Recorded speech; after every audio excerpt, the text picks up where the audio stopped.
মহোদয়, পর্যটন দপ্তরের মাননীয় অধিকর্তা মহোদয় এবং অন্যান্য বিশিষ্টজনেরা এই সাদা বেলুন শান্তির বার্তা পৌঁছে দিতে চাইছেন সকলের কাছে। এবারে বিনম্র অনুরোধ রাখবো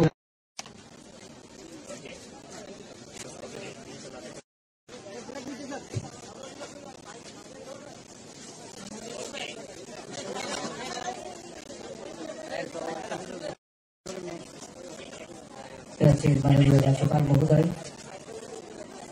পর্যটন দপ্তরের এই সাইক্লোথন র্যালিতে রয়েছে আগরতলা সাইক্লোহলিক্সের মেম্বাররা এবং অন্যান্য সংস্থাও রয়েছে,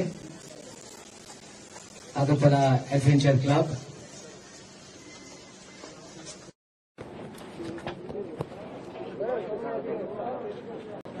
বিশ্ব পর্যটন দিবস ছিলেন মাননীয় মন্ত্রী মহোদয়, দপ্তরের মাননীয় অধিকর্তা মহোদয়।